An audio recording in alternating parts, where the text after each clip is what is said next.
Dalawa ang patay sa sunog sa San Buena compound sa Cainta, Rizal. Ayon sa BFP, na-trap sa loob ng bahay ang dalawang nasawi. Inabot ng halos 5 oras bago naapula ang apoy. Nasa 800 pamilya ang nawala ng tirahan.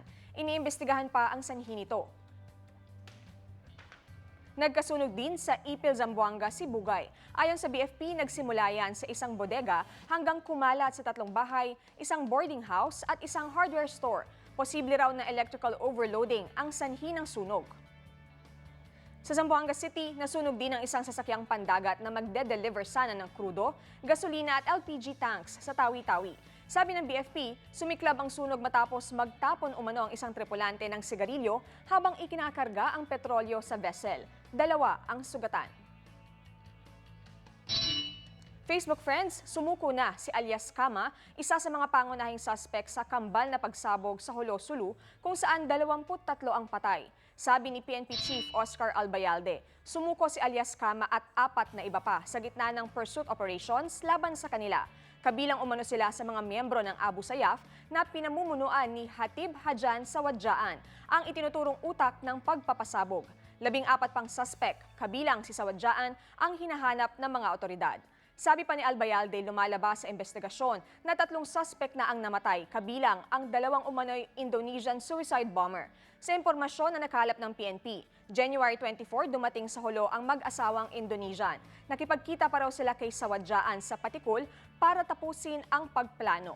Bumalik sila sa Jolo noong January 26. Kinabukasan, pinasabog ang Jolo Cathedral. Base sa nakuhang ebidensya sa blast site, ang pampasabog na ginamit noong January 27 ay kapareho ng mga dati ng improvised explosive device na ginamit ng ASG. Base rito, masasabing suicide bombing daw talaga ang nangyari.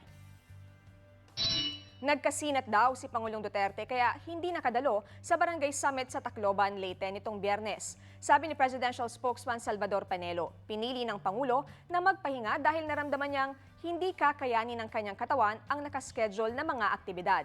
May banat din si Panelo sa mga nagkakalat ng chismis online na pumanaw na ang Pangulo. Baka raw hindi nila matanggap na matibay pa rin ang Pangulo sa kabila ng kanyang mabigat na schedule kaya sa isipan na lang nila pinapatay ang presidente. Nitong weekend, idinaan sa biro ni Pangulong Duterte ang pagsagot sa mga chismis online na pumanaw na siya. For those who believe in the news that I passed away, then I request of you, please pray for the eternal repose of my soul.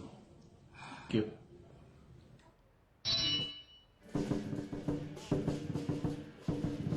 Bisperas pa lang ng Chinese New Year, yan na ang eksena sa Binondo, Maynila.